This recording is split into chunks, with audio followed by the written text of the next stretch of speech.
안녕하세요. 네, 트러스트 커넥터 윤석빈입니다. 네, 반갑습니다. 여러분과 오늘은 AI 블록체인 융합에 대해서 말씀하고자 합니다.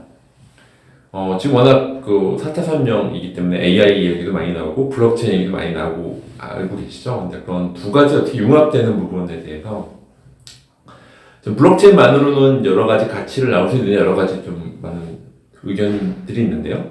제가 바라는 관점은 ABC들, AI, 블록체인, 클라우드 데이터, 융합의 인프라로서 보는 게 중요하다는 부분을 말씀드리고, AI 데이터가 주인공은 맞습니다. 네, 주인공은 맞는데, 워낙 중국에서 얘기하면 디지털 뉴딜이나 데이터 댐, 데이터 레이크에서도 주인공은 AI 데이터에도 저도 이제 그건 동감하고요. 근데 블록체인은 무엇이냐? 저는 명품 조연을 표현을 하고 싶어요. 영화나 드라마에서 보면 워낙 주인공에 대한 본질을 드러내는 명품 조연들이 있죠. 영화나 드라마를 봤을 때 어떤 드라마의 이제 주인공의 본질을 드러내게 하는 명품 조연 같은 부분이 블록체인이 할 것이다. 그래서 제가 이제 나중에 계속 말씀드리지만 핵심적인 포인트는 AI 데이터는 주인공은 맞다. 하지만 블록체인은 명품 조연과 같은 역할. 그래서 AI에 대한 권력이 커지겠죠. AI 데이터 권력이 커질 텐데 AI 데이터에 대한 탈중앙화, 민주화라고 표현하고 싶어요. 그러니까 AI에 대한 민주화. 그래서 그런 것들이 블록체인 약간 밸런스를 맞춰주는 부분에서 제가 핵심을 좀 말씀드리고 싶고요.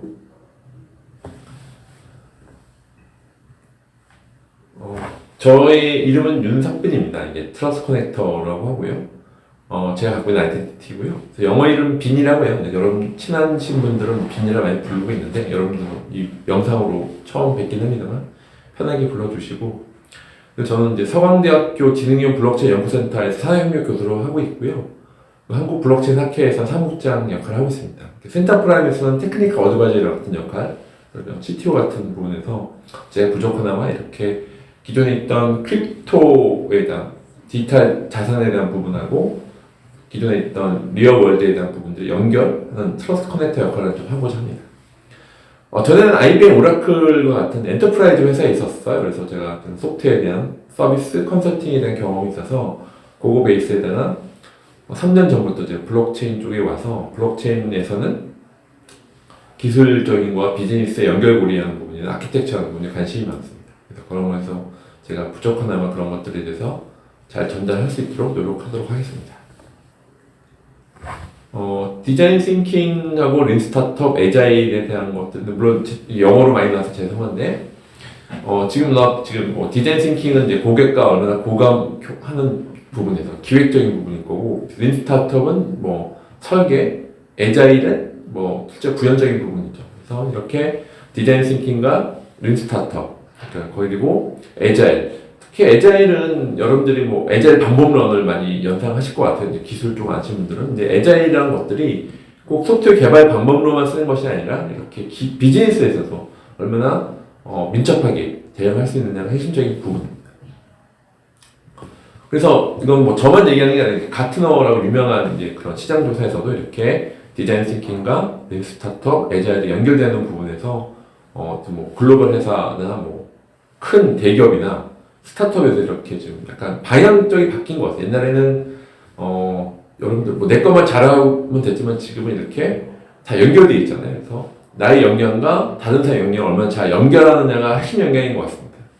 저도 시간이 가면 느끼는 것이, 그래서 개발 같은 경우에도 제로 베이스를 혼자 다 만드는 게 아니라 남이 만들어놓은 걸 잘 API가 있으면 잘 갖다 쓰고 그걸 융합을 해서 잘 새롭게 조합을 해서 마치 레고 블록 조립하듯이 MSA라고 하죠. 마이크로소프트 아키텍처라고 이제 많이 대두가 되고 있는데, 이렇게 서비스를 잘게 쪼개서 마치 레고 블록 조립하듯이 하는 것들이 점점 이게 비즈니스가 되든 개발이 되든 이렇게 큰 흐름으로 가고 있는 것 같습니다. 그래서 제가 이제 관심 있게 보고 싶은 분들은 이제 4차 산업 얘기를 많이 하시죠. 그래서 이제 워낙에서 저는 이제 물론 저희가 주로 마마무 사진을 갖다 놓고 문별 솔라 휘인 화사를 얘기하면서 제가 습수를 풀어나가긴 합니다만, 좀 이 시간에는 전체 ABC들에서 AI, 블록체인, 클라우드 데이터라는 부분에서 이런 저희가 이제 크게 네 가지 측면의 융합적인 부분, 기술적인 측면이 있고요. BLTS라고 해서 비즈니스, 로, 테크놀로지 소사이어티라고 하는 BLTS라는 ABCD, BLTS 4명이죠. 그래서 제가 주로 마마무 사진을 갖다 놓고 제가 추구하는 조직의 모습에서 이제 문별 솔라 휘인화사처럼 뭐 ABCD, BLTS 말씀드리는데 이거 요지는 뭐냐면 뭐 너무 한쪽으로만 보지 마시고 이제 조합적인 부분이 필요한 뭐 AI, 블록체인, 클라우드 데이터, 기술적인 융합에 대한 부분도 봐야 되고 또 비즈니스, 로우, 뭐 법적인 부분, 기술, 소사이어티 4가지 측면을 다 봐야 되는 것이 중요한 부분이 있고요.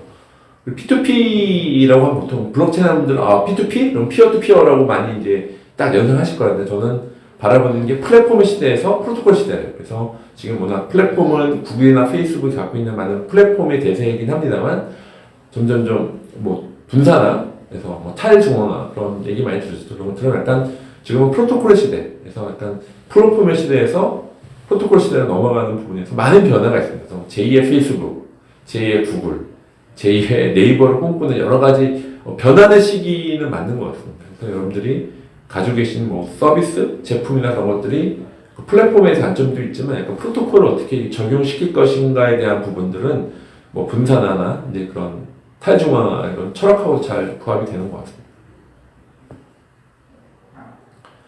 그래서 ABCD에 대한 부분을 약간 뭐 ABC는 AI, B는 블록체인, C는 클라우드 데이터가 있죠. 이거를 제가 이제 비유를 많이 말씀드려요. 그러니까 뭐 쉽게 설명을 드리면 뭐 AI를 사람으로 비유하면 사람이 음식을 먹어야 활동할 수 있잖아요. 그래서 빅데이터, 데이터는 음식으로 비유할 수 있을 것 같아요. 그러면 블록체인은 뭘로 비유할 수 있을까요? 제가 질문을 많이 드립니다. 물론 이걸 듣고 바로 아시는 분은 제 기고를 읽어봤던 분인데 모르신다면 제 기고를 읽어보지 않았던 거겠죠. 그래서 쉽게 설명을 드리면 아까 말씀드린 AI를 사람으로 비유하고 빅데이터나 데이터를 음식으로 비유하면 블록체인은 저는 냉장고로 비유를 했어요. 왜냐면 음식이 상하지 않게 하고 사람이 건강하게 할 수 있도록 하는 냉장고가 음식을 신선하게 하고 상하지 않도록 도와주는 역할을 하는 거죠. 그래서 약간 데이터에 대한 신뢰성, 플랫폼 신뢰성 말씀드렸는데 AI에 대한 신뢰성까지도 이렇게 블록체인이 제공할 것이라 좀 보이고 있고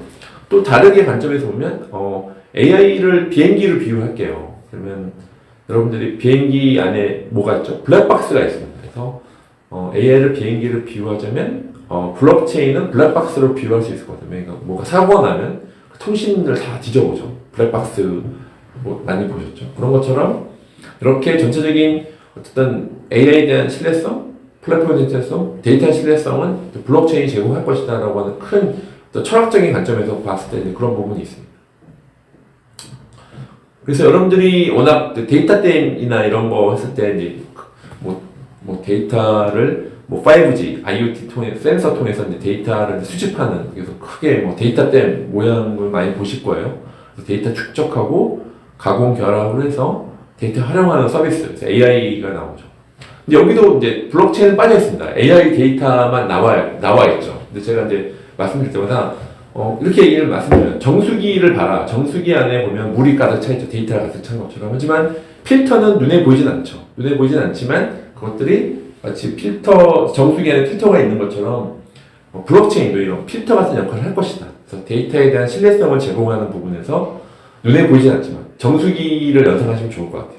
그 안에 정수기 안에 필터가 중요한 역할을 하잖아요. 물이 이제 깨끗하게 도와주는 역할. 그래서 이런 저희가 데이터 댐 부분이 뭐 블록체인 안 보인다 슬퍼하지 마시고 이런 저희가 이런 필터 같은 역할을 하는 것이 블록체인 역할이다. 저는 이렇게 바라보고 있습니다.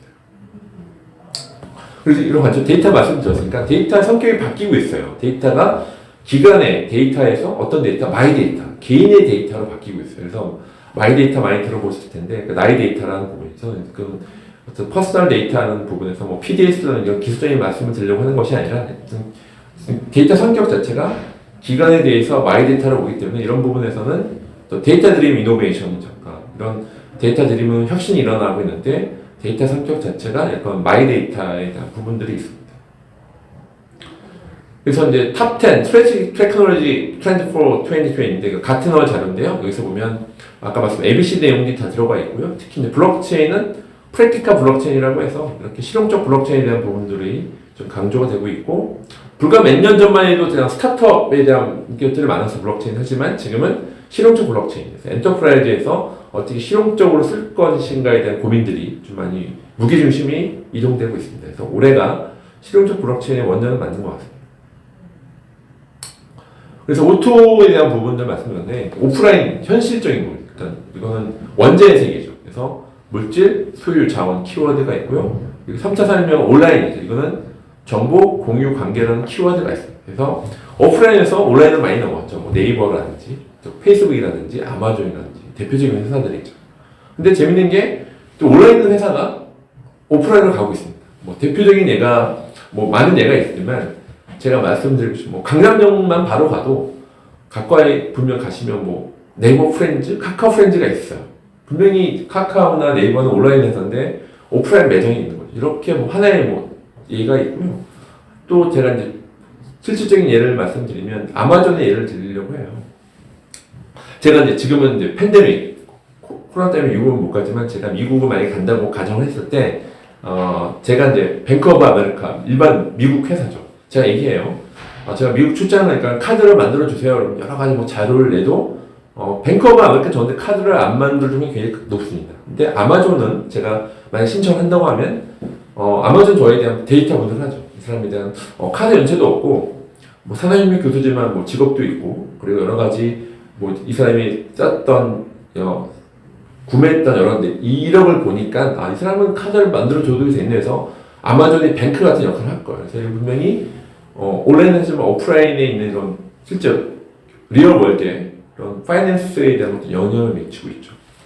뭐 중국은 어떤 알리바바가 있죠. 알리바바는 그 안에 엔트 파이낸셜이라고 물론 요즘에 중국 정부가 각을 세워서 뭐 IPO를 한다 그런 얘기만 했는데 제가 이제 직접 얘기를 들었는데 13억 명이 있잖아요. 지금 뭐 중국에는 워낙 인구가 많고 개인 정보 보호라는 건 거의 뭐 중국 공산당이 거의 무시가 되고 있죠. 그래서 그걸 다 뭐 제가 듣기로는 뭐 신분증을 만들기 위해서는 뭐 DNA까지 다 뽑는다고 하던데 그렇게 이제 개인 얼굴 인식을 다 해서 얼마나 데이터가 풍부하게 있습니까? 그래서 거기에 대해서 뭐 개인 정보 보호가 없기 때문에 뭐 얼굴 인식에서부터 그 사람에 대한 데이터 세트가 3,000개 넘게 있대요. 그래서 그 얼굴 인식 딱 하고 3,000개 많은 데이터를 막 돌려서 이 사람에 대한 신용평가를 3초 만에 한다고 합니다. 3초 만에 이 사람에 대한 신용평가, 얼마나 제출할 수 있고 어떤 신용평가 있는지 3초 만에 그 AI나 데이터를 통해서 실제 이제 그 알리바바 엔트파이낸셜에 있는 그 자료를 봤는데 이렇게 데이터의 질과 양이 뭘 좌우하느냐 이렇게 AI를 좌우하는 부분이죠. 이런 부분에서 이런 전체적인 큰 흐름 속에서 데이터에 대한 중요성을 말씀드리고 싶고 그래서 여기서 이제 데이터 성격이 아까 말씀 마이 데이터라는 것들도 있고 데이터의 질관형이 AI를 좌우한다. 그래서 블록체인은 이렇게 신뢰 기술이 있고요. 그래서 AI 빅데이터를 통해서 블록체인 약간 뿌리 같은 기술이죠. 신뢰 기술이고 AI 빅데이터를 통해서 줄기가 되고요. 결실들은 뭐 스마트 시티라든지 여러 가지 IoT 서비스 헬스케어라든지 서비스에 대한 꽃들 결실은 나오게 되는 거죠.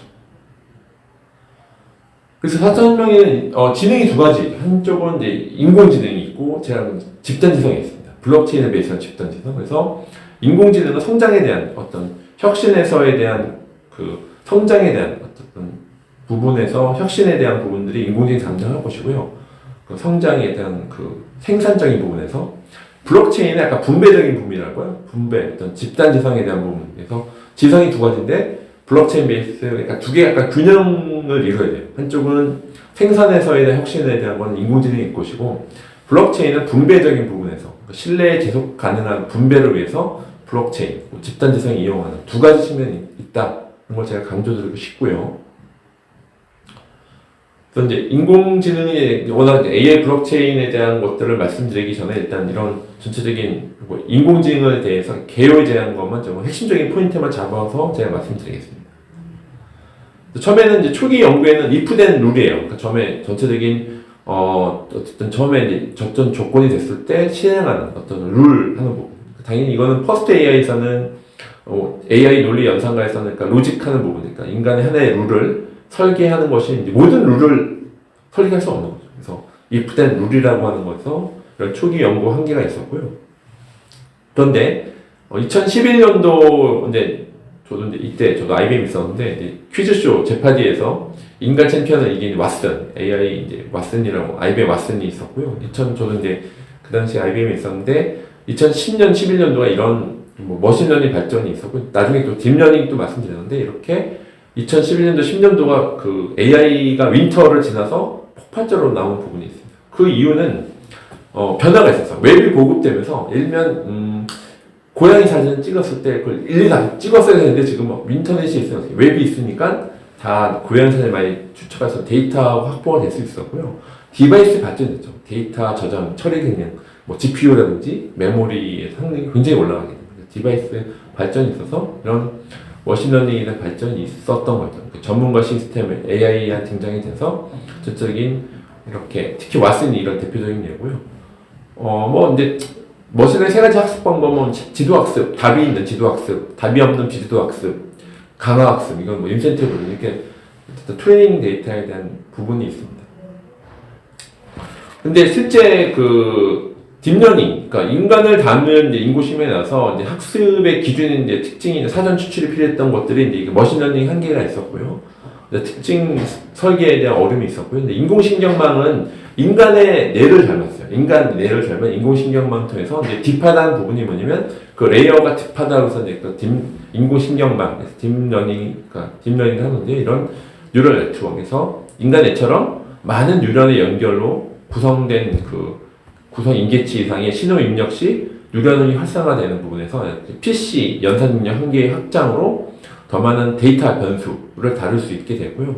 2012년 이미지 프로세스 대회 유성을 차지한 딥러닝 연구팀은 85만 개의 그런 뉴런 그 같은 부분에서 많은 혁신적이 일어나요. 그래서 왜 딥하냐? 그래서 이런 신경망 은니층, 히든 레이어라고 하는 2개 층 이상 갖고 있는 거고 인간의 특징 설계가 필요 없는 뭐 심화 학습이 되고 마이크로소프트에서 이제 이미지 인식에 150개의 은닉층을 연결해서 오류에 대해서 굉장히 낮게 나오는 부분이 있었어요. 그래서 인공지능이 이렇게 알파고 역시 딥러닝 기술을 적용했던 거였고요.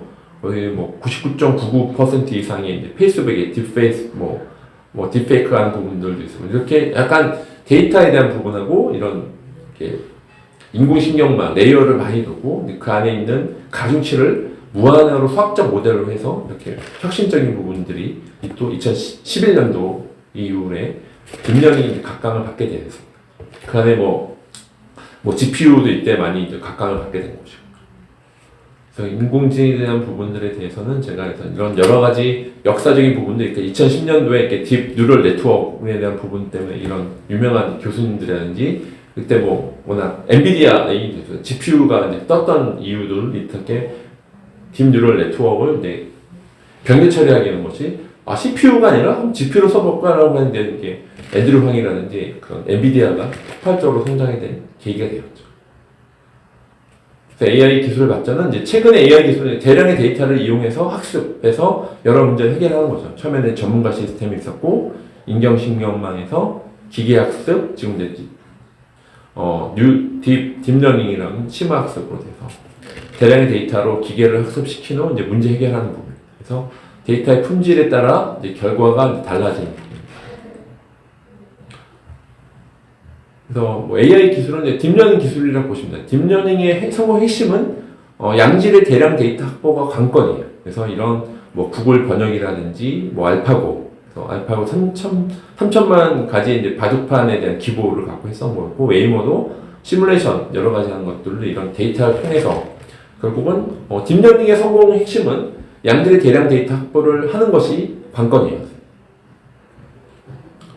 그래서 AI나 이제 그런 부분에서 아까 말씀했지만 이렇게 블록체인 통해서 약간 그 AI가 권력이 집중한 걸 약간 이제 분산하는 부분, 약간 뭐 견제하는 부분을 하는 겁니다. AI 블록체인 융합 미래는 이제 아까 말씀했지만 인공지능과 통신을 모두 기록해. 어디다 기록하냐? 블록체인이다. 그래서 인공지능과 인공지능에 주고받은 모든 메시지를 마치 블랙박스에 기록하는 것처럼 기록해서 고신뢰의 AI를 가능하게 되는 것입니다. 그래서 양질의 대량 데이터 확보하는 게 쉽지 않은 거죠. 왜냐면 이제 그것들은 이제 약간 이제 플랫폼 회사가 가지고 있기도 하고요. 마치 이제 인종차별적인 데이터처럼 인종차별적 데이터가 많이 피딩된 AI 어떻게 할까? 인종차별적인 의사결정을 내리겠죠. 그래서 뭐 흑인을 고릴라로 자동 분류한 것도 약간 이슈가 있었는데 마침 예상을 해보시면 인종차별적인 데이터가 계속 피딩된 AI는 어떻게 될 것이냐, 인종차별적인 결정을 내리겠죠, 당연히. 그렇기 때문에 그것들을 좀 필터링하고 좀 밸런스 맞추는 역할을 좀 필요하다는 거죠.